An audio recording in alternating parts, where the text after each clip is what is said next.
Olá pessoal, tudo bem com vocês? Eu sou a Tia Polly do canal da Turma da Tia Polly e hoje nós estamos aqui para a nossa leitura diária e ela se encontra hoje em Jeremias 3, 22, 23 e 24. Vamos ler a palavra do Senhor? Graças ao grande amor do Senhor é que não somos consumidos, pois as suas misericórdias são inesgotáveis. Renovam-se cada manhã. Grande é a tua fidelidade. Digo a mim mesmo, a minha porção é o Senhor, portanto, nele porém a minha esperança. Como vocês viram, durante essa semana nós aprendemos sobre Jesus, sobre o sacrifício dele, entendemos que ele é um bom pastor que nos conduz até a Deus, conhecemos ontem um pouquinho de Deus, a sua essência de amor, a sua essência de luz, né? E entendemos um pouco do seu amor quando vimos que ele enviou o seu Filho Jesus Cristo para morrer por nós, para nos redimir desses pecados, para nos salvar dessa vida que já está condenada pelo mundo. E agora nós vamos voltar aqui e vamos entender passo a passo com essa leitura de hoje. Começando o seguinte: graças ao amor do Senhor é que não somos consumidos, pois as suas misericórdias são inesgotáveis. Primeiro, crianças, vamos entender que graças ao amor de Deus é que não somos consumidos. Graças ao amor de Deus é que não somos mortos. Graças ao amor de Deus é que nós temos vida hoje. Então, se nós estamos aqui hoje é pelo amor de Deus. Só que o versículo também fala uma outra palavrinha, pois as suas misericórdias são inesgotáveis, as suas misericórdias nunca acabam. O que é misericórdia?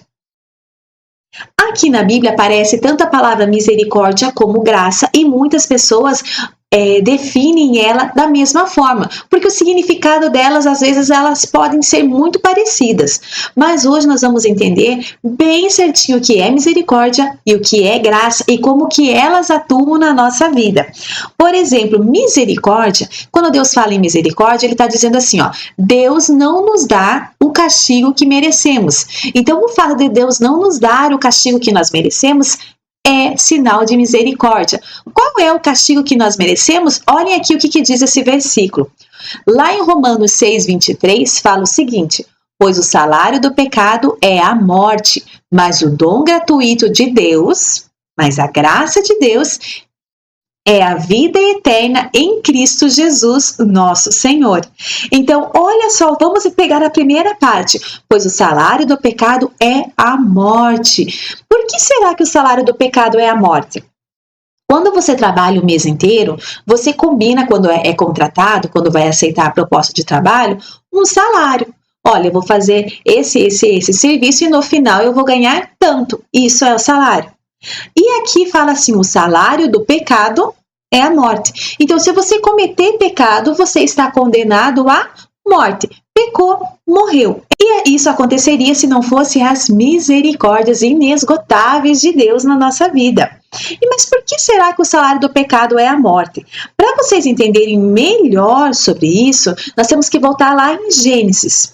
Quando Deus criou o homem e a mulher, era para que houvesse comunhão entre Deus e os homens. Então Deus queria isso, por isso que todo final da tarde ele vinha, passeava pelo jardim em comunhão, vivendo junto, né? Aquela glória do Senhor, né? Era manifesta naquele lugar, eles eram envolvidos naquela glória de Deus. Olha que privilégio que Eva tinha, né? De poder comungar com Deus dentro da sua glória. É tão triste quando a gente lemos lá em Romanos que todos pecaram e todos estão destituídos da glória de Deus. Então isso é muito triste de ler e saber que em um determinado tempo, né, Adão e Eva puderam desfrutar dessa comunhão com Deus, dessa glória de Deus, e que essa comunhão cessou depois que eles pecaram, por causa do pecado. Em Deus, a essência dele é amor, é a luz, e não há nele trevas. E aí, como que ele pode conviver com alguma coisa que não representa e não seja como ele? Então, quando Deus cria o homem, a sua imagem e semelhança, é para que eles pudessem ter essa comunhão, eram pessoas assim, o Adão e Eva, eles não tinham a essência do pecado neles, era uma essência de plenitude, porque neles não existia o bem e o mal, era só um estado de plenitude. E então o Senhor podia conviver com eles, por isso criou a imagem e semelhança de Deus.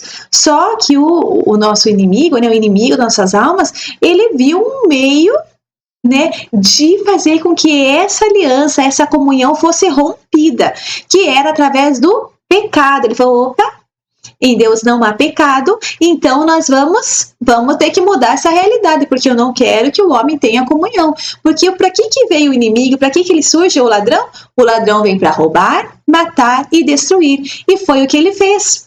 Quando Deus coloca no jardim do Éden, ele cria, né, um jardim com árvores de todas as formas. Ele dá o domínio de tudo que ele criou nas mãos de Adão e Eva e fala, olha, Adão, tudo está nas suas mãos, domine sobre as aves do céu, sobre os animais do campo. Então Deus entrega tudo isso para Adão e para Eva. E o que eles fazem? Eles passam esse domínio para o inimigo, quando eles dão ouvidos ao inimigo, à ordem que o inimigo deu, né? As investidas que o inimigo deu. Então eles deixam de obedecer a Deus e começam a obedecer ao inimigo, dão ouvido ao que o inimigo diz. E o que o inimigo fala? Ah, mas o Senhor não falou que vocês podem se alimentar de todas as árvores do jardim? E realmente Deus tinha feito todas as árvores, e no centro do jardim ele colocou a árvore da vida e a árvore do bem e do mal. E o que eles fazem? Eles escolhem a árvore do bem e do mal para se alimentarem, tendo a árvore da vida. Tanto é que quando eles comem da árvore do bem e do mal, agora eles não estão mais naquele estado de plenitude. Agora o bem e o mal estão fazendo parte deles. Então começa uma guerra interna, essa guerra que nós vivemos até hoje. Damos ouvido a Deus ou ao mal que está dentro de nós. Por isso que todos pecaram, todos estão destituídos da glória de Deus, mas é através da graça dele que nós nos reconectamos com Deus, através do sacrifício de Jesus, que houve essa ligação novamente. Quando Adão e Eva pecam, o que Deus faz? Ele vai lá, sacrifica, né, 2 animais, quer dizer o quê? Pelo pecado de Adão e Eva, 2 seres inocentes, 2 animais inocentes, tiveram que derramar o seu sangue ali. E o Senhor Jesus veste Adão e Eva com aquelas roupas, com aquela pele, como é um símbolo para nós, né? O Senhor, esse sacrifício dos animais era para encobrir o pecado. E essa prática foi, né? Os judeus tiveram essa prática até, né, quando é destruído o templo dele. Depois que Jesus morreu naquela cruz, o Senhor já não quer mais esse tipo de sacrifício, porque todo o sangue derramado em prol de todos os pecados foi o sangue de Jesus. Então, qualquer prática que envolve sangue, derramamento de sangue de animais ou de pessoas, mesmo que a gente vê, né, o quanto sacrifício tem de pessoas, não é para o nosso Deus. Porque se Deus ainda requisesse esse tipo de sacrifício de qualquer sangue, ele não teria mandado o filho dele, o filho unigênito dele, para morrer por nós. Então ele já fez isso para, olha, pronto, o sangue do meu filho vai lá pagar a dívida de todo mundo, de quem veio antes dele, de quem vem depois dele. Então de todos, até das que ainda nem nasceram, o Senhor Jesus já pagou por todos, a dívida de todos. Não é mais necessário sacrifício de sangue, pagar coisas com sangue, oferecer sangue, nada disso. Tudo isso não é para a glória de Deus. Quem pratica essas coisas está adorando ao inimigo de nossas almas. Porque Deus não requer, ele fala na sua palavra dele, ele requer obediência. Obedecer é melhor do que sacrificar. Então, muitas pessoas, e o inimigo ainda continua enganando e ludibriando as pessoas com essas práticas que não levam a Deus. O que Deus quer agora é o nosso coração, né? A nossa adoração, o nosso amor. É esse o sacrifício que ele quer diariamente nosso, e não o nosso sangue, ou de qualquer animal, ou de qualquer outra coisa que você possa imaginar. E aí o que acontece? Quando ele fala que o salário do pecado é a morte, é porque, né, pecou, morreu. Né? Os homens pecavam, era sacrificado um animal ali para encobrir o pecado deles. Depois que Jesus veio, foi Jesus, o Cordeiro de Deus, né, que morreu pelos pecados do mundo, né? E foi esse sacrifício remidor que vai nos conectar com Deus novamente. Então, o que é a misericórdia do Senhor, como nós lemos ali no versículo? A misericórdia do Senhor é não nos dar o castigo que nós merecemos. Se ele não tivesse enviado Jesus, o seu filho, nós estaríamos perdidos. E só a misericórdia dele, que se renova todos os dias, que a gente vai ver ali para frente, é que impede que isso aconteça. Então entendemos por que o salário do pecado é a morte, entendemos como que isso entrou, e tanto é que o homem escolheu o quê? A morte. Porque Deus já falou, olha, se você tocar nessa árvore, você vai morrer. E o homem escolhe morrer, escolhe isso. E aí o Senhor coloca anjos, espadas flamejantes, protegendo a árvore da vida. Porque o que é essa árvore da vida? Tanto que o Senhor fala, né? Para que não comam desse fruto e vivam para sempre. Então, nós não somos eternos, nossa natureza não é eterna. A eternidade é um atributo só do nosso Deus. Deus não tem começo e Deus não tem fim. Então, esse é um atributo que só Deus pode ter. Por isso que a árvore da vida estava no centro do jardim, para que o homem pudesse se alimentar e viver e ter vida, uma vida longa, né? Uma vida para sempre, digamos assim. E aí Deus tem que fechar esse jardim, colocando esses anjos, protegendo essa árvore, para que o homem não possa comer, porque agora o bem e o mal já está dentro do homem. Imagine se eles fossem viver para a eternidade. O que aconteceria? E essa mesma árvore, ela está lá na Nova Jerusalém, né? Uma árvore que fica lá e ela produz 12 frutos, um para cada mês. Para quê? Para que mesmo nós, com o nosso corpo glorificado, nosso corpo transformado, nós ainda assim não seremos eternos, nós teremos que nos alimentar desses frutos, né? E isso é importante a gente entender o porquê da árvore da vida e o porquê da árvore do conhecimento do bem e do mal, né? Naquele momento que eles escolhem comer a árvore do bem e do mal, o bem e o mal começam a fazer parte deles e vai passando de geração em geração até chegar em nós. Que Paulo dizia assim, o bem que eu quero fazer eu não faço, mas o mal, esse sim eu faço. Então é uma natureza pecaminosa de nós que nós temos que estar constantemente confessando a Deus, né, pedindo a misericórdia dele para nós vencermos essas situações diárias. E aí continua o nosso versículo que fala assim, ó. Vamos entender? Então, entendemos o que é a misericórdia? A misericórdia é que o Senhor não nos atribui o que merecemos, porque somos pecadores e merecemos a morte. Então, a misericórdia dele não deixa que isso chegue até nós. E elas são inesgotáveis, né? Olha só o que fala agora, Senhor. Agora vamos entender o que é graça. Pela graça sois salvos, por meio da fé. E isso não vem de vós, é dom de Deus. Não vem das obras para que ninguém se glorie. E a graça, nós temos a misericórdia, que é quando Deus não imputa a nós o castigo que merecemos. E a graça quer dizer o quê? Que além dele não imputar esse pecado a nós, ele ainda nos favorece com algo além disso. Além dele não nos deixar morrer, ele ainda nos oferece a graça de sermos salvos e nos reconectar com ele. Só que isso só acontece mediante a fé.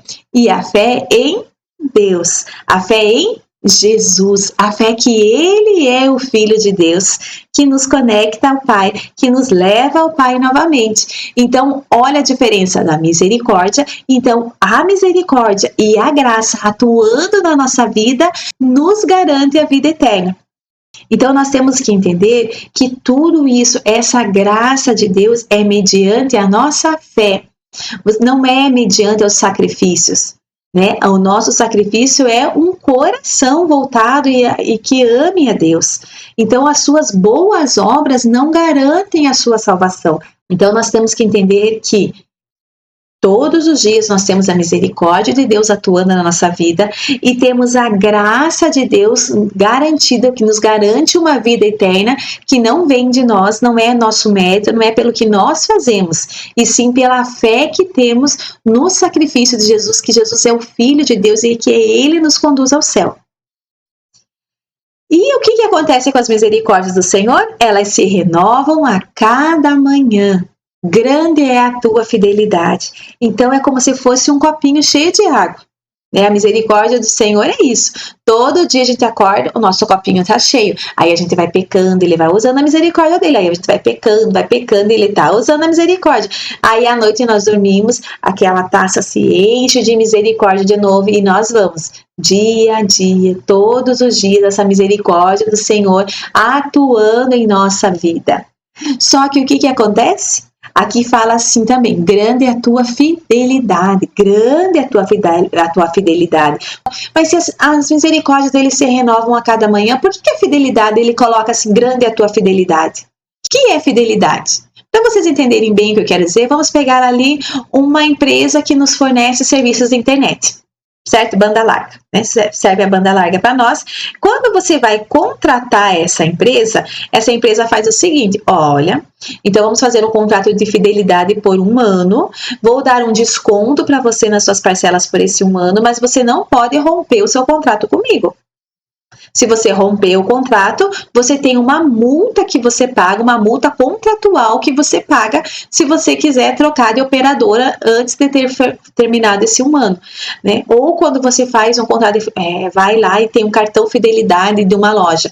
A loja sempre vai dar um desconto para você comprar ali, em troca você tem que comprar ali sempre daquela loja. Certo? Se você comprar em outra loja, você perde o desconto. Então, um contrato de fidelidade, a fidelidade é isso, ela precisa de 2 pessoas para existir. Então, nós temos grande fidelidade de Deus, que faz com que as misericórdias dele se renovem a cada manhã. E qual é a nossa parte nesse contrato? Prestar toda a nossa adoração, é cumprir o primeiro mandamento, amar a Deus sobre todas as coisas, com todo o nosso entendimento, com todo o nosso ser, é adorar somente a Deus. Então aí está o nosso contrato. Só que por que ele fala que é grande a misericórdia do Senhor? Porque nem sempre, na maioria das vezes, nós não conseguimos adorar a Deus como Ele merece. De todo o nosso entendimento, com todo o nosso coração, com todas as nossas forças. Não conseguimos adorar somente a Ele, dividimos a nossa adoração, né? Às vezes passamos o dia inteiro, nem lembramos que Deus está ali ao nosso lado, que tudo que temos foi Ele que nos deu. Então, por isso que a fidelidade dele tem que ser muito grande. Porque se depender da nossa parte, a gente está muito devendo, né? A gente está muito em aberto ali com a nossa parte do acordo. E aí o versículo não continua. Então olha o que é fidelidade, é a constância nos compromissos assumidos com o outro. É você ser constante, é você manter aquele compromisso. A fidelidade dele é grande, porque se não fosse, nós já estávamos consumidos, né? Olha lá. E digo a mim mesmo, a minha porção é o Senhor, portanto nele porém a minha esperança. Então graças a Deus que Ele é tão misericordioso, que a fidelidade dele também está ali, né? A misericórdia e a graça que nos garante essa fidelidade dele conosco, porque se dependesse da nossa parte, nós nem estaríamos desfrutando dessa bênção tão grande que Ele nos dá. Nós não somos consumidos, Deus não nos deixa receber o que merecemos devido à sua misericórdia que se renova a cada manhã.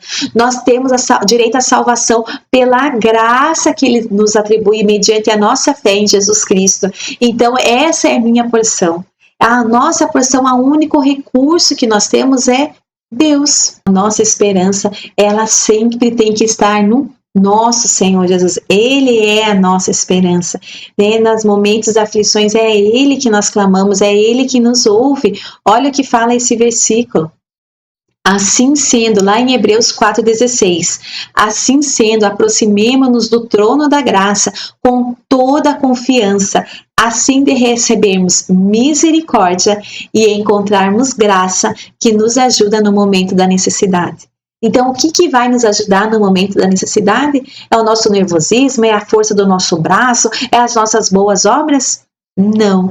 É nós estarmos indo em direção ao trono da graça, nos aproximando mais de Deus, para que a gente possa receber a misericórdia e a graça dele. A misericórdia e a graça dele. Que essa misericórdia e graça estejam conosco durante todos os dias da nossa vida, que possamos nos arrepender do nosso pecado, pedirmos perdão para alcançarmos essa graça e essa misericórdia do Senhor diariamente, certo?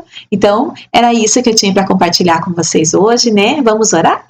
Senhor nosso Deus, te damos graça, Senhor, pelo seu grande amor, te damos graça pela sua misericórdia, te damos graça pela sua grande fidelidade, te damos graça pela, Senhor, a graça que tem nos alcançado diariamente, Senhor, nós te agradecemos. Nós não somos merecedores nem do teu amor, nem da tua misericórdia, nem da tua graça, mas o Senhor nos faz filhos, filhos do teu amor, através do sacrifício do teu Filho na cruz. Fica conosco, Senhor, e nos dá entendimento da Tua Palavra, que o Espírito Santo venha nos revelando cada vez mais qual é a nossa situação perante o Senhor, que possamos nos arrepender dos nossos pecados, confessar a Ti e alcançar as Tuas misericórdias. Fica conosco, Senhor, no decorrer desse dia, desse final de semana, nos trazendo luz e entendimento da Tua Palavra. É o que eu te peço e te agradeço em nome de Jesus. Amém. Que essa palavra possa achar guarida no seu coração, que o Senhor vá trabalhando na sua vida, que o Senhor vá, né, trazendo à memória pecados para você confessar, para você endireitar o seu altar diante de Deus. Se essa mensagem foi boa para você, trouxe luz no teu entendimento, compartilha. Se você é novo no nosso canal, se inscreve. E se você gostou dessa mensagem de hoje, deixa o seu like. Sim, o nosso canal vai crescendo e mais pessoas vão poder, né, a ter a mesma oportunidade que você está tendo de conhecer e ouvir a palavra do Senhor. Muito obrigada, tchau, tchau para todos vocês e até segunda-feira.